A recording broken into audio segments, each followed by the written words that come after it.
Hi everyone, my name is Kent C. Dodds and I'm super excited to be joined by my friend Monica Powell. Say hi, Monica. Hello, everyone. So Monica and I don't go back super far. I think the first time we ever interacted actually was it 2017, like Christmas time? I think Yeah.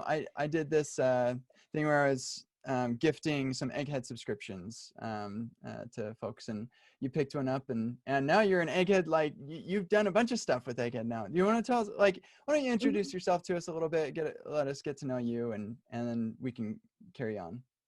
Okay. Hi, I'm Monica. I'm a software engineer who develops in using a lot of React. I actually founded a meetup, React Ladies for women and non-binary React developers in the New York City area.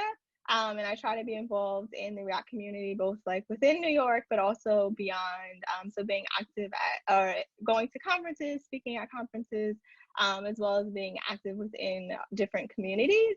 In particular, I am very interested in like Jamstack. So a lot of the React frameworks like Next and Gatsby are things that are top of mind for me. That's awesome. I'm always impressed by people who coordinate what's the word I'm looking for? Like people coming together, like meetups or whatever. So I think that is just a really noble calling, and it's something that where the skills required to do it are totally unrelated to the skills that required like to do the job, and so it's like a whole extra level of stuff that you have to learn how to do. What's that been like for you? Is it Mhm. well, I mean, there's the pandemic, which probably changed everything. But Yes. how has it been organizing um, these uh, these meetings and connecting people in like a really true, like Mhm. an actual, real good way? Yeah, so I would say in terms of organizing React Ladies, I had this idea that I wanted to bring together a group of people who are also interested in React and learning React. And for me, I like put the idea out there, created a meetup group. And on Meetup, they actually they announce when you create a group to people who they think are going to be interested in joining. So as soon as I like made that decision, then there were like hundreds of people joining my group, and I'm like thinking in my head, how am I gonna actually execute an event? I don't have any place to host this event, but actually I was able to like post some feelers on the meetup group, and then someone raised their hand and said that their company would be excited to host.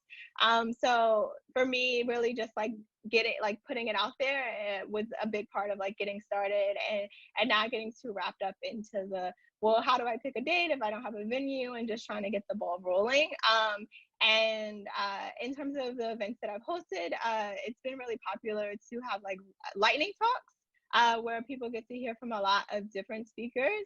So I feel like that can bring in people who have a variety of interests as opposed to limiting the evening to one or two particular topics. Hmm.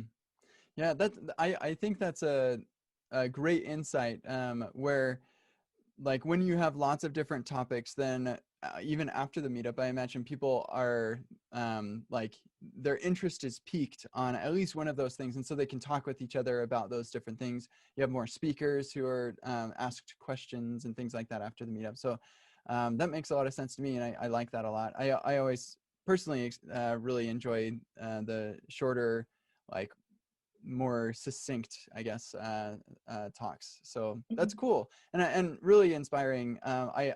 I'm sure we could dive in a lot deeper on how you just kind of jumped in without having everything Mhm. planned, because I think that's fascinating. But I did want to ask you about some of your expertise on the server side rendering side of things. Mhm.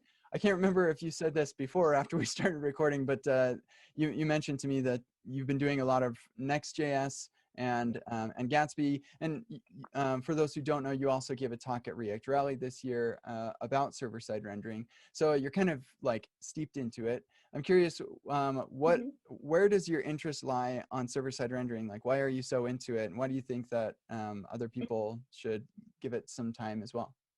Yes. So I would say, in terms of someone who hosts their own website, I'm interested in server side rendering at least within the static context, because it makes it super cheap for my purposes to host a website.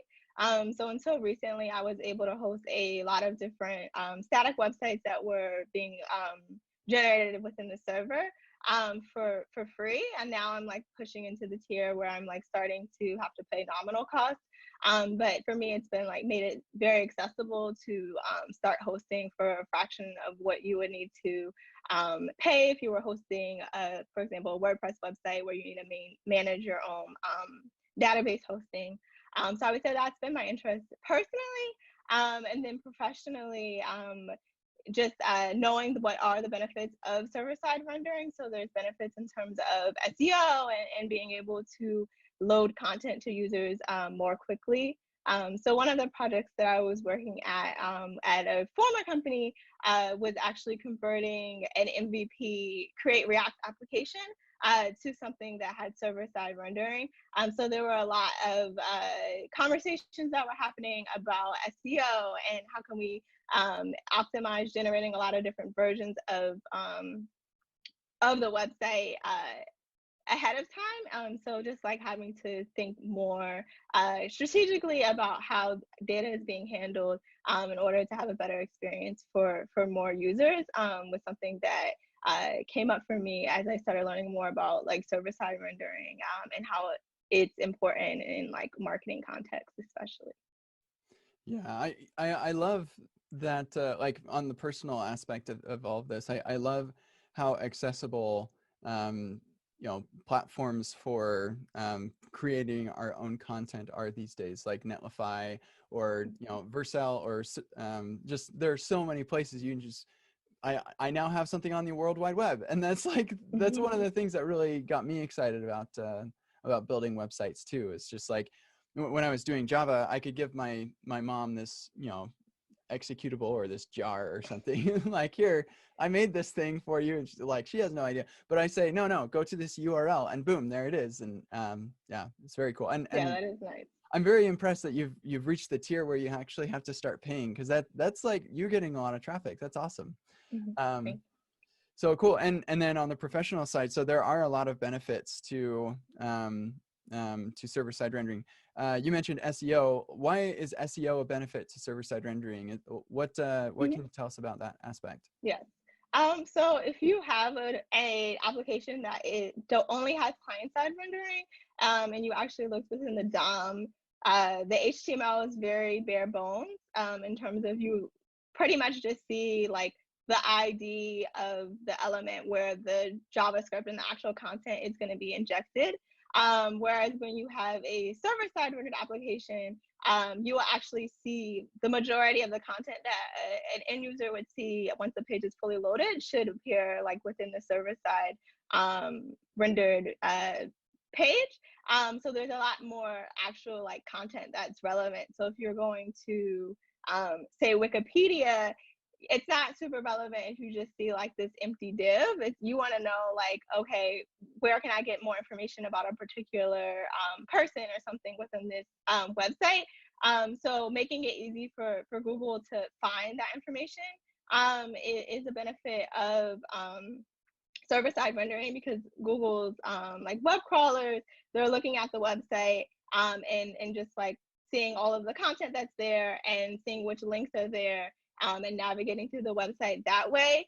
And traditionally, Google actually did not support JavaScript when they're doing web crawling. Now there is JavaScript support, but I do know people who are big in SEO think that there's still like a penalty to requiring the Google web crawlers to have like JavaScript enabled in order to navigate across your website.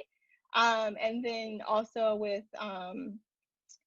with statics websites, you can generate like, I don't know, 5,000 pages of data it's just going to be a lot more surfaceable within like search results. So if you're looking for like the top 10 events in New York, if that is already in a statically generated page on a website, that's going to come up to Google clearly, versus if you have to go to the website and search for the top 10 events in New York or wherever in order to actually see those results.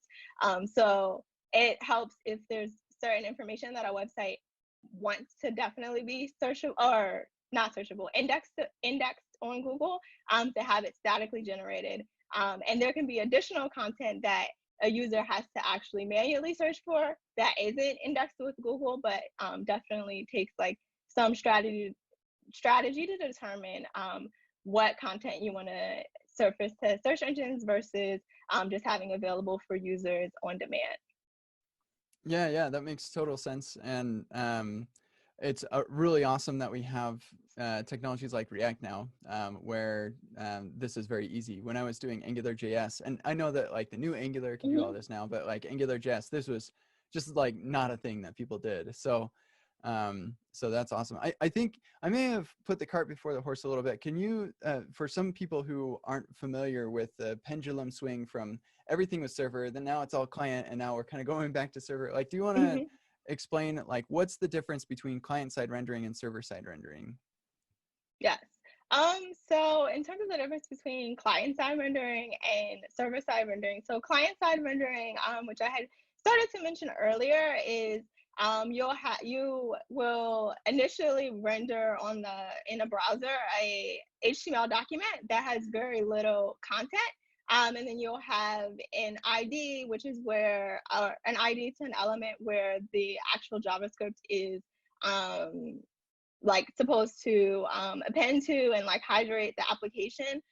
So it would, if you had a Create React application, it would, all of the React code would find that specific div and then load. And then as it loads, the actual content and the page becomes visible.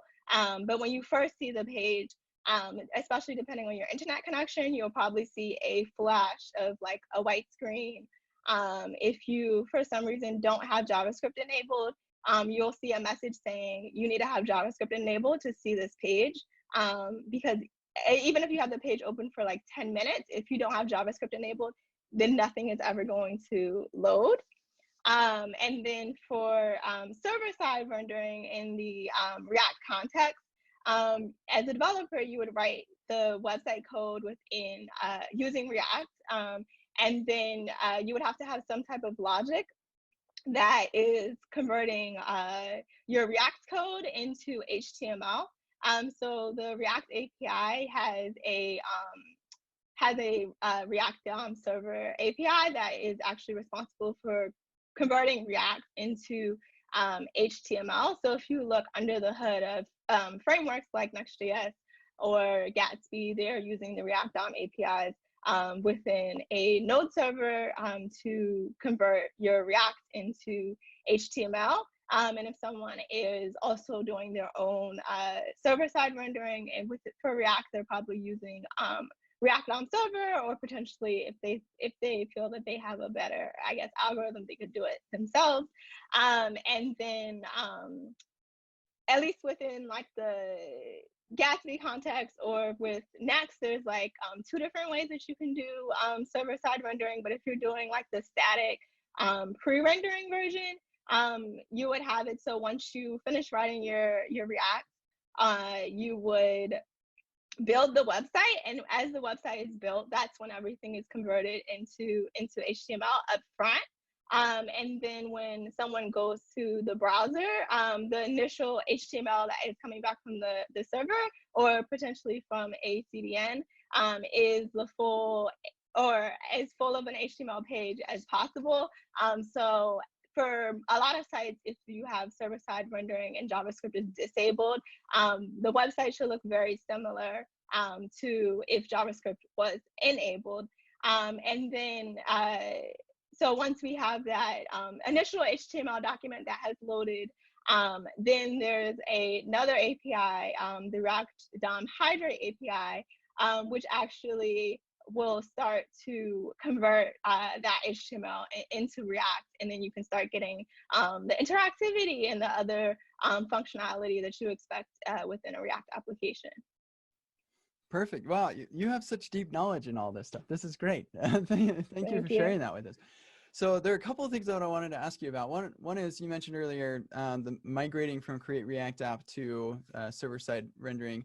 And then another thing that I get asked about all the time, but I'd love to hear what your thoughts are, and that is comparing Gatsby and Next. So why don't we talk about Create React App first, and like, so acting under the assumption that, okay, so we want the SEO benefits or some of the performance benefits of going server-side with our rendering. We're in a Create React app right now, or maybe our own finagled Webpack thing. Okay. What's that process like of moving from a client-side thing to something like Next or Gatsby? Yes. So in my experience, a lot of it was lifting, like just copying over all of the React components and such. In my case, I was using REST APIs with Create React App. And I decided we decided to move over to Gatsby. So we also were rewriting everything to GraphQL in order to use or to work with data the way that Gatsby, like their I guess like philosophy and framework is designed to support best. So there was some work on that regard, although that it wasn't necessarily work that had to be done. But the things that did have to be done during the migration were rethinking how we were handling CSS. So we were using for media queries, there's a JavaScript match media API that you can use to determine like whether or not you want to hide or move certain elements. And if you are doing that within a client-side application, that's fine because you already know that JavaScript is loaded when the user sees the content. But if you have a client-side rendered application, when the page loads, generally you would want to load your HTML and then your CSS and then finally your JavaScript. So you can have weird layout shifts if you're relying on JavaScript to position elements and the content on the page appears before the JavaScript loads. So that was something that we needed to update. So there's libraries like Fresno or a lot of the different like CSS frameworks that are out there now. They'll support server-side rendering with some type of configuration, so that way it will inline the CSS before you finish building the static files. So that was something that we needed to rethink. And then also, if anywhere where we were referencing things like anywhere where we were referencing things like document or window, which are browser-specific API elements, we had to update them so that there wouldn't be errors within the server context. So there's a few different issues with that. One is that you don't have, those elements don't exist within the server context. But then there's also the issue of the React Hydrate API. It expects that the initial HTML that is generated is going to, in the server, is going to match the HTML that loads in the browser. So you can have weird rendering issues if, for example, you don't show an element if the window isn't defined, and then you have the application load and the window is defined and something different is happening. So I would say the best way to avoid those reconciliation errors is to use a use effect hook, so that way you can check browser specific elements within that and not have to worry about there being a discrepancy between the initial HTML load and how it loaded within the server, because use effect would fire after React has kicked in. So you don't have to worry about the Hydrate API because that happens before like React fully takes over. Yeah, absolutely. I think that like anybody who's dabbled in server-side rendering for not even very long has probably seen some sort of problem with that. It all comes down to, on client side, all of your stuff is running in the user's device. On server side, it's running on a completely different device that doesn't support that DOM. And so, yeah, there are complexities there. So I guess what you're saying is that going server-side rendering increases the amount of complexity. So there's a bit of a cost in your application, some more things you need to think about. But then, like, very often the benefit exceeds that cost. Would you say that's true? Yes, I would definitely say the benefit outweighs the cost in terms of being able to load your content more quickly and having more visibility within search engines, which is something that you often will get with statically or server-side rendered applications. So I definitely think that that outweighs the benefits, but yeah, it does add this extra layer of you have to design how you build the application for this server context, which people are only hopefully going to see for like 2 seconds. Um, but yeah, I think it's definitely worth it. And over time, like if you're not migrating an application, hopefully this is something that's just kind of like, okay, you picture how you do CSS, and in the back of your mind, you remember to use the browser API references within a use effect, and then don't have to constantly like have this additional cost of making these considerations. But there are also, I guess, design considerations in terms of designing how do you want the page to load. So if there is user specific information, like what should the default state be that you're logged out, even if maybe you are logged in, but you have to get that like flash from logged out to logged in, or should there be like a stateless environment as soon as the application loads. So there definitely are, I guess, ongoing design considerations if you are concerned about how the application is loading and what it looks like as it enhances with the JavaScript. Sure. Yeah, that makes sense. So there are various like competing methods for doing server-side rendering, and I'll just mention before we get into the common ones. I'm really looking forward to Remix, which is upcoming by Ryan Florence and Michael Jackson. Going to be, I've seen demos and it looks amazing, but it's not out yet, so we can't really compare it. Yeah. But yeah, so we've got pretty much the main players are Next.js and Gatsby, and you've had experience with both, right? Yeah. Cool. So can you like give us an idea of how you make the decision between Next.js and Gatsby?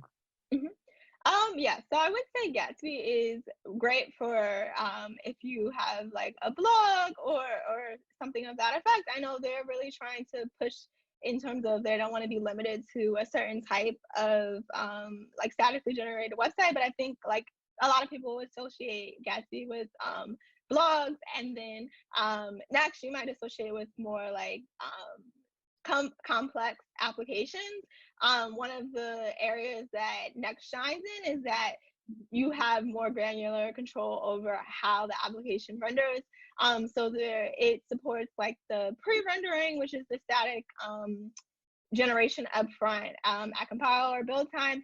But then they also support, if you wanted to on demand generate pages from the server, they also support that, which is something that Gatsby doesn't support. So for Gatsby, if you wanted to have a page like generated on demand, then you would have to do client-side rendering. So I definitely think that a benefit of Next is that they allow you to kind of pick and choose how you want to render your application within render pages within the same application to a deeper level. And I feel like in terms of my experience, I think that I've done a lot with within the Gatsby ecosystem, but I do feel like there's still like a lot that I haven't fully explored within the Next ecosystem. And so that's something that I'm like excited about. Like they're having a conference coming up, and they did a really cool thing where if you go on their website and get a ticket, as soon as you like create your ticket and you share the link, like telling your friends to sign up, they actually see like that link is customized to you, and it has like your GitHub avatar, your name, which attendee number are you, and it just like it's very rich, and that's something that they're able to do with their like on-demand static generation. So I definitely think there's cool things that Next is doing that I really just like scratch the surface with, but that's something you can't do with like if you just have a client-side rendering, you're not going to get the rich like metadata that you see on social media. And then otherwise, and then if you're doing just like regular pre-rendering, then you would have to like rebuild the whole entire application in order to be able to have that ticket link that was unique to me with my metadata. So I definitely would say like I'm excited about the things that Next is doing, and I'm looking forward to like diving into it more, because most of my experience has been with Gatsby, but I definitely feel like there's a lot of like cool things that are like within the Next ecosystem that I think are kind of combining like different approaches to static site generation than what I've seen before. Yeah, that sums it up really well from my perspective as well. I'm also a little bit limited on the Next thing, but yeah, like the being able to do, when I was at PayPal, we were trying to decide between using Next and Gatsby for PayPal.me. So if you go to PayPal.me/your username, then people can send you money. And we decided like there's no way we needed to have you know, the some dynamic aspects to it for like social media stuff basically. Yeah, so that was like a ship stopper for Gatsby, because unless you only have a couple thousand, you'll spend, you know, all week building all of those pages. Even with incremental builds and everything, like there's got to be a first build. So yeah, that makes me a little bit more excited about Next.